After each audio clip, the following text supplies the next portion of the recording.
welcome, welcome, welcome. This is Peter Winnick. I'm the founder and CEO at Thought Leadership Leverage, and you're joining us on the podcast today, which is Leveraging Thought Leadership. Today, my guest is Tony Martignetti. He is a recognized LinkedIn top voice in leadership development, organizational development, change management, executive coaching, and speaking. I don't know if you'd call it a tagline, but his core thing is helping leaders stay grounded in chaotic times. I'd argue times are always chaotic, depending on how you look at that. He's a podcast host, he's an author, he's been recognized by Thinkers 360, and he's lowered his standards to join me today for about 20 minutes. So thanks, Tony. Oh, I love joining you. This is great. I appreciate the opportunity to be here with you today. Thank you. Yeah. So tell me a little bit about the journey of Tony, right? Because there's certain professions where it's, hey, I want to be X, so therefore I'm going to do Y. However, in the sort of thought leadership world, most people then never wake up one day and say, I'd like to be a thought leader, and therefore I'm going to do that. So how'd you get here? Yeah, sometimes you're thrust into this world and not necessarily, driving on this path. I came to this from a place of working in industry for about 25 years, working in biotech, particularly working in finance and strategy roles, and realizing that I wasn't doing what I was meant for. And so it's a long time to be working in a field and then realizing, gosh, there's something missing. There's something that's But what not does that mean, there. not meant for? Is it getting the job done, doing a decent job, but going home going, kind of not, like, what was the point of that? Well, yeah, there was a missing piece, so, Okay. and let me kind of go even further back to say that when I was growing up, I was an artist. I was known for drawing and painting and doing a lot of work that was more artistic in nature. And then I decided to go pre-med, because that made sense because, a lot of people in my life said, you better find a job that's going to like serve your family, provide for your family. So No, I my last decided to, cardiologist was an impressionist, so that obviously makes sense. of course, it's a good combination nowadays because now there's a thought about like how art and medicine, they actually they're good bedfellows. So Yeah. that's a tangent for another day. But I decided to go pre-med and then switched from pre-med into business because I realized that that wasn't for me. So I felt like a lost wayfinder all of my life. This feeling of like, okay, like this is good and I'm good at it. But I realized that there was still something always that was searching for. So stay Um, there for a minute, because I think that, on the one hand, one might say, well, that's a weird path, artist, pre-med, business. Like, okay, those yeah. three things are usually not on the same menu. Mhm. But I've heard, not the exact story, similar pieces where, like, I kind of fit here and I got a little bit of this and I love improv, but I'm also an engineer. Yeah. Like, things that, like, once you sort of look at the totality of the person and they say, well, I don't fit here and I don't fit here and I don't fit there. So you got to kind of create your own path. And that's where either entrepreneurship, thought leadership, the combination of the two, because, I'd imagine you had a great career on the business side, but it probably, like, as you said, wasn't hitting all the notes for you. Yeah, and this comes back to this place of like, well, if you don't know where you belong, sometimes you have to create the place where you belong.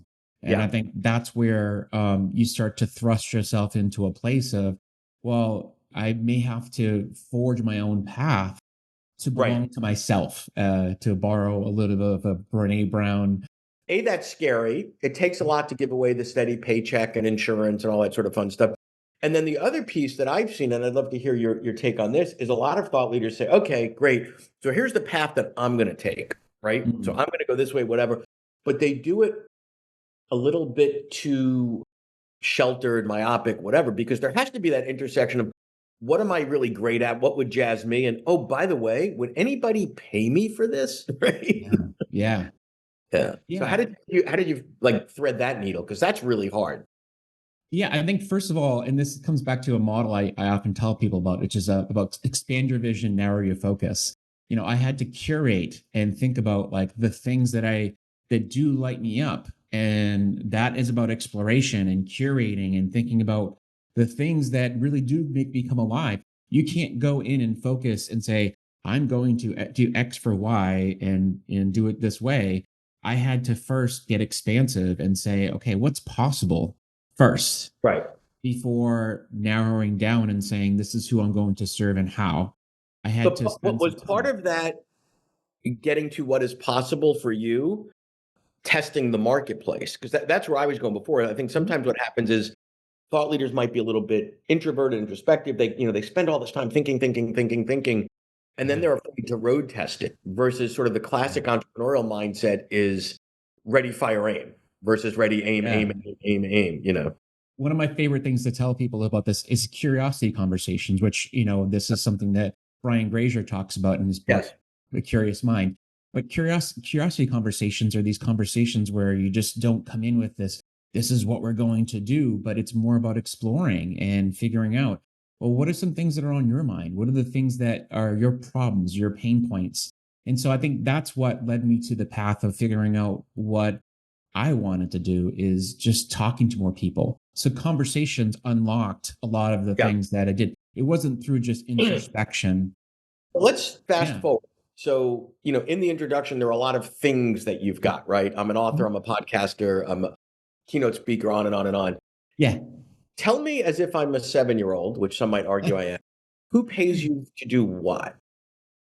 Yeah. So the people who pay me are usually tech leaders, people who are in the innovative space who want me to come in and help them to become more clear and more impactful in the work that they do. Wait, so And stop there for a second, because when you give me your background, yeah, we had artists, we had pre-med, we had business, right? But now tech is the place that values what you have to bring to the table. And it's not because you're the founder of a tech company or you're a coder or whatever.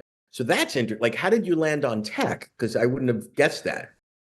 yeah, the reason the way I landed on that is because these are people who think differently, like me. I think very Okay. differently, and I Yes. have a very expansive view. But what often happens is when you think differently, the first reaction people have is that, oh, this is too out there. This is too different.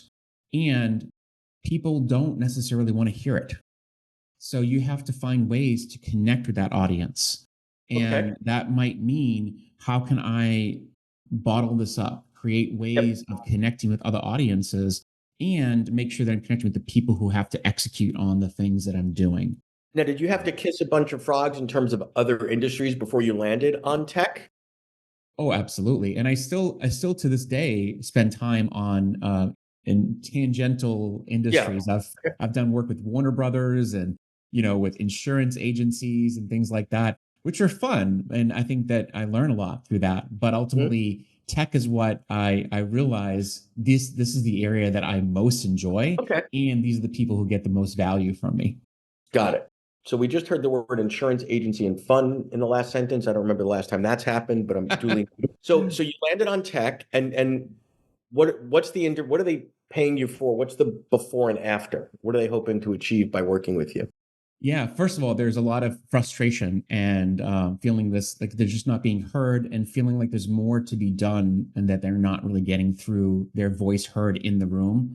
So a lot of Well, these when you say leaders who are they, though, working with, where? So I want to double. So they yeah, implies a certain level in who's the they, or typically the they? usually they're chief technology officers, Okay. chief science officers, or chief strategy officers, which I know is not a common thing you hear, Yeah. but they're definitely in that Okay. space of people who are, dealing with technical issues and they're having to voice them to a broader audience. Okay. And there's people on their team that they also engage in this process.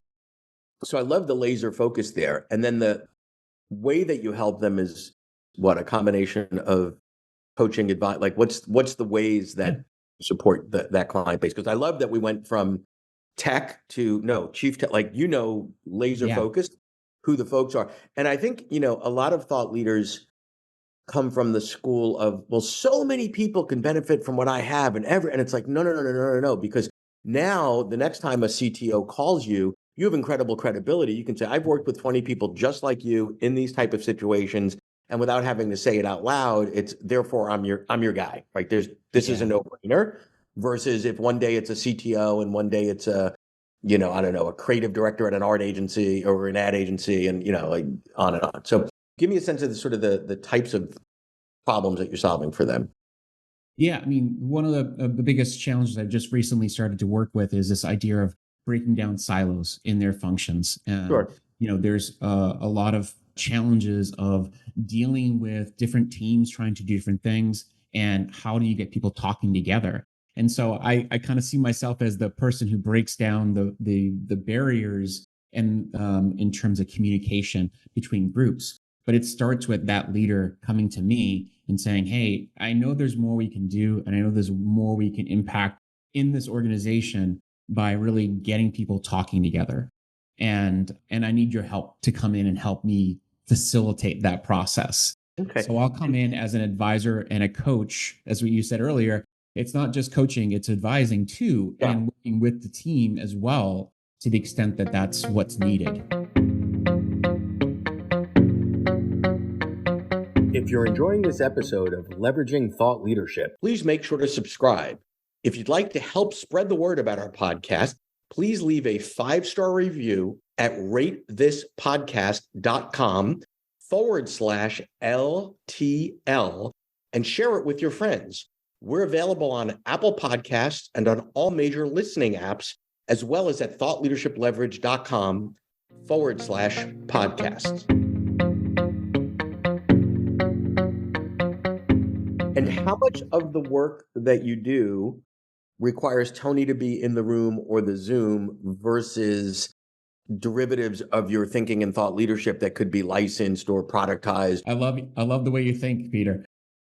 You know, most of it right now at this point is a lot of in the room and being engaged with the team, which I think is good because by me being there with them, it allows me to see the interactions, ensuring that the teams are together and creating that space for connection.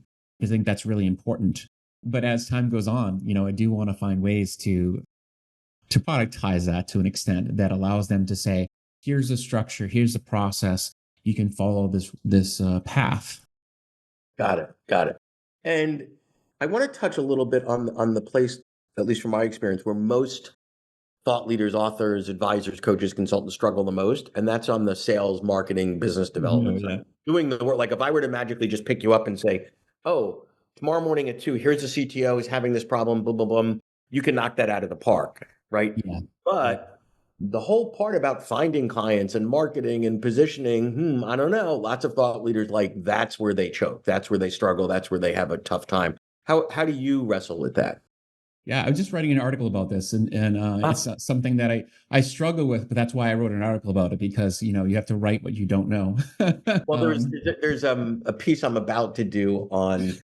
It's not a self-help book, but it was a book that helped me. Like, why does someone write the book they do? So I love the idea that you're writing an article on something that you're struggling with. Yeah. You might as well put it out there as well as thought leadership. But anyway, go back to the question.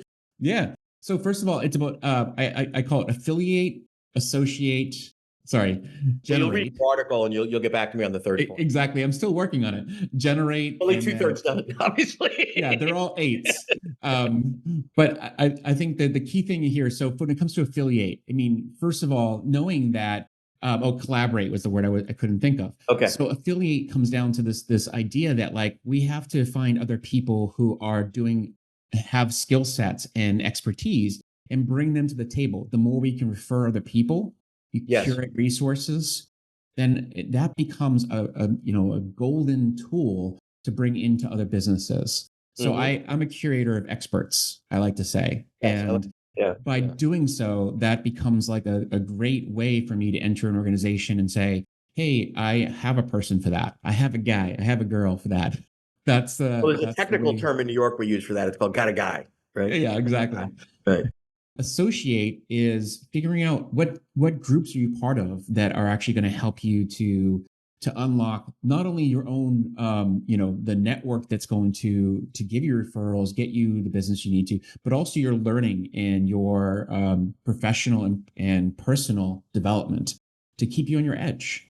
And this is hard because a lot of groups out there can be really crappy, so you have to go through a lot of kissing some toads before you get to the frog. And then the collaborate, I think highly of this quote, which is, that amateurs compete and professionals create. So when you collaborate with others, it's about finding ways that two people coming together can collaborate and make something even bigger together. Love it.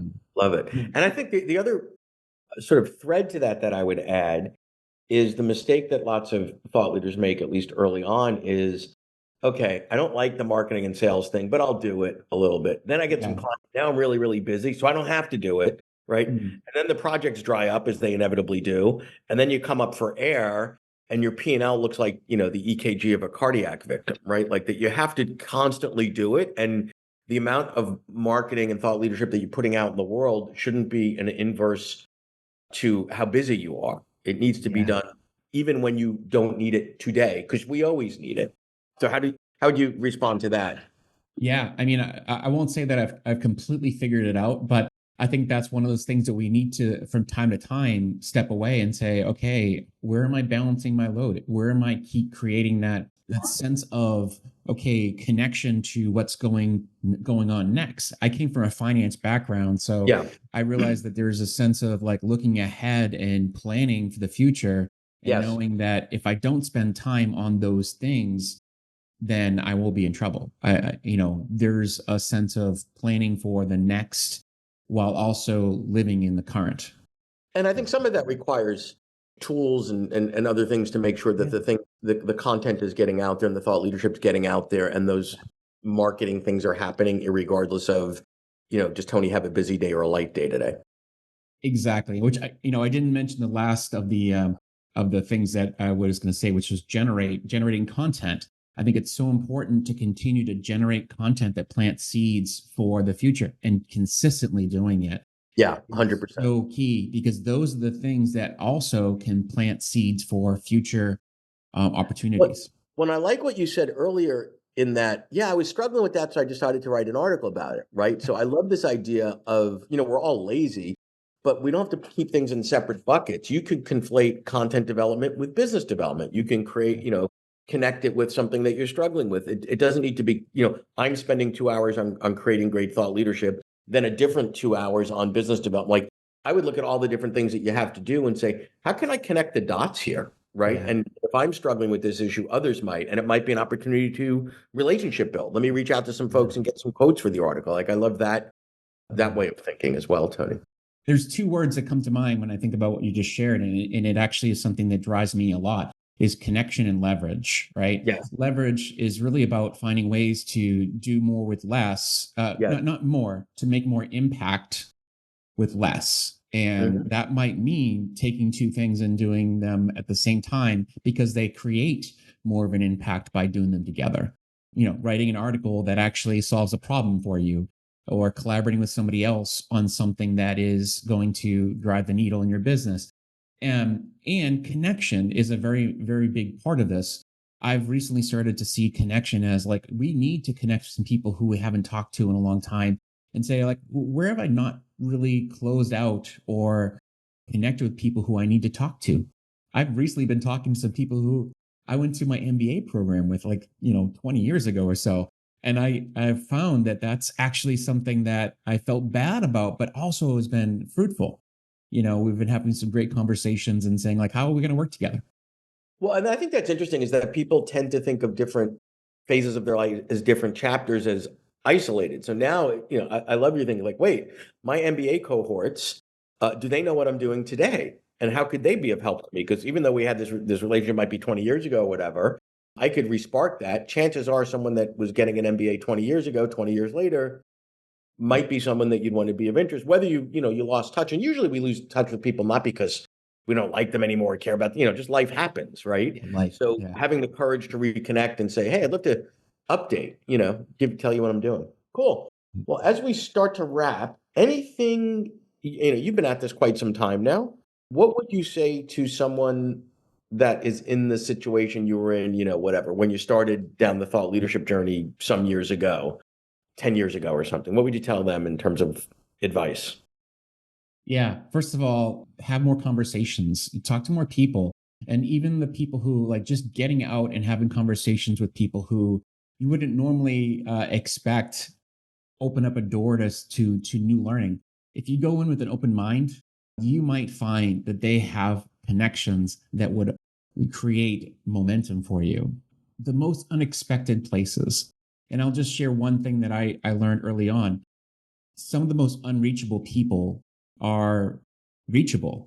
You just have to have the courage to say, "Hey, I'm fascinated by what you do, and I would love to see what I could learn from you."